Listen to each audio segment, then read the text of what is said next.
And a lot to dissect this morning on this topic. Right now, we want to bring into the conversation none other than CEO of SkySafe, Grant Jordan. Grant, good morning to you. Thank you so much for joining us here on Live Now from Fox. Morning. Good to be here.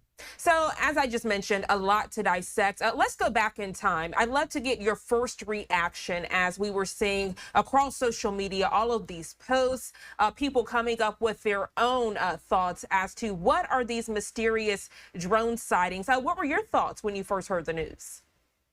Well, I think so. In our work at SkySafe, we track drone activity across a number of cities. We work with foreign partners, and so it's not a new thing to us. We see thousands of drones flying all the time.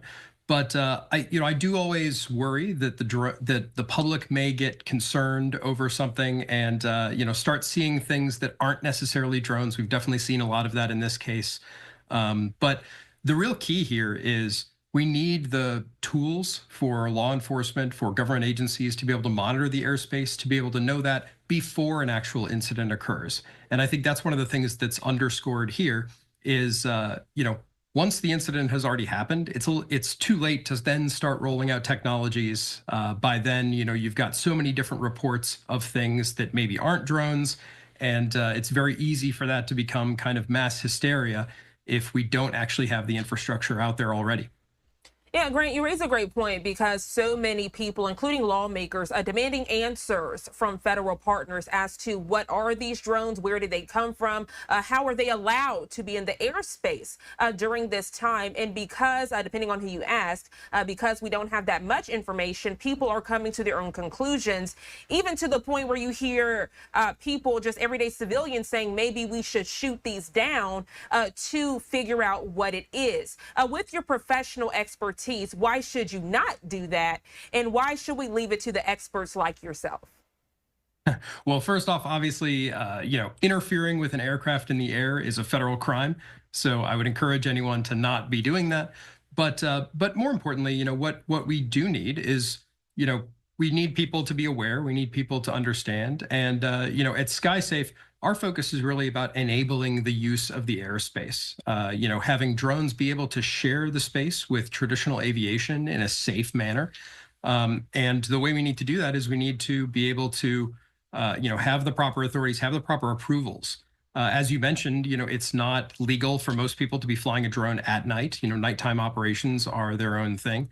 But even during the day, we've got lots of commercial uses of drones, and we need to make sure that that's done safely.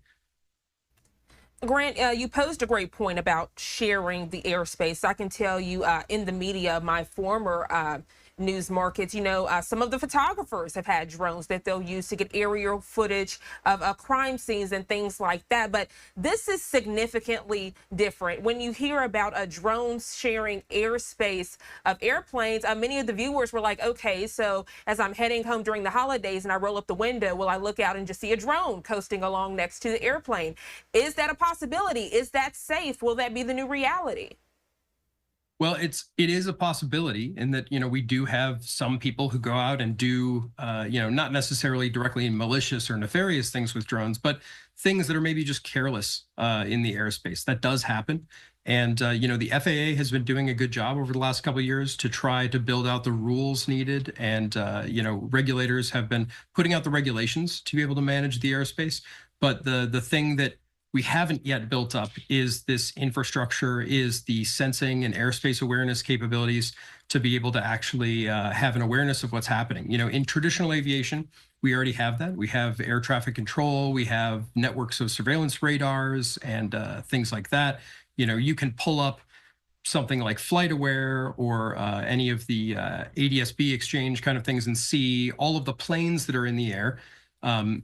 But now we need to be doing the same thing for drones so that we can actually do that together. And, the government has been under pressure for a long time. I think it's been a little bit slow going because we haven't seen as many of these incidents that have really made it to the public consciousness. Obviously at SkySafe, since we work with, groups all the time and we manage this constantly, we see dozens of incidents all over the place. We work with border protection, prisons, airports, military. And, so for government operators, this is not a new issue. They've been dealing with it for a long time. But I think this is one of the early instances where it's really rising to the understanding of the public, and highlighting the need to address this kind of thing. Like any security issue, you can't address it after an incident. You have to have procedures, you have to have training of personnel to be able to recognize these things and respond appropriately before it happens. Yeah, Grant, well, that actually goes to my next question because with your findings and with your expertise, have you and your team been able to pinpoint what these drones are and where they've come from? Do you think this is a national security concern? Well, it definitely is. I wouldn't say this particular incident necessarily is a national security concern, but the broader question of drones and our ability to manage the airspace is definitely a national security concern. Outside of just this incident with New Jersey, we've seen incidents over the past year of Chinese government espionage on U.S. soil. There just, I believe it was last week or the week before, there was a Chinese national arrested filming around Vandenberg Air Force Base here in California. And there was another one prosecuted earlier in the year for flying over a shipyard repairing Navy ships on the East Coast. So, it's clearly an issue we need to deal with. But, my take on this whole thing is I completely believe that there were drones, seen by people. Maybe there were drones doing slightly sketchy things. But one of the problems we have now is once that incident has become kind of publicly seen and understood, I think at this point now, it's likely that whatever drones started this incident are probably not flying currently. And now most, if not all of the reports we have are things other than drones. We've seen, almost all, certainly all of the videos that I've seen across social media, across the news have been traditional aircraft or helicopters or satellites or stars, as we've seen in that case. So, that's kind of the problem. Once it reaches this level, the original threat may be gone, and we may only be looking at things that are just, traditional aviation flying correctly and legally.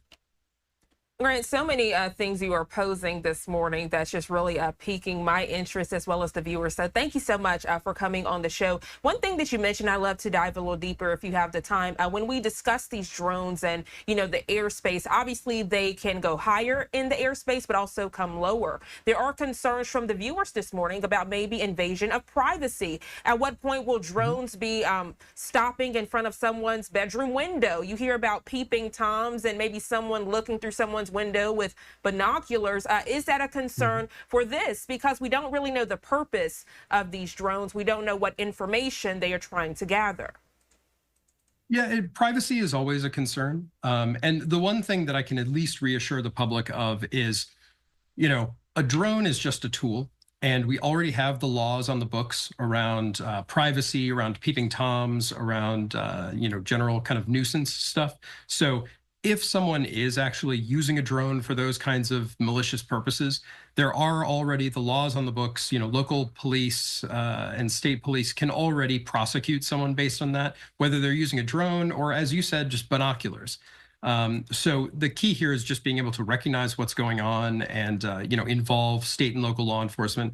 The other thing that I would kind of put in the plug here for is one of the challenges that state and local law enforcement face at this point is state and local law enforcement right now don't have the legal authority to actually take action against a drone in the air. Federal agencies do, but we've been working for a number of years to try to get authority to be rolled down to state and local law enforcement, and that's still a work in progress. It's been, I think, a lot slower than most folks in the industry thought that it would be, and it's clear from cases like this that it's definitely a necessity. CEO of SkySafe there, Grant Jordan, a pleasure having you on the show. Thank you so much for your candidness and your expertise on this topic of mysterious drones. We hope to be speaking with you soon. Thank you so much. Thank you.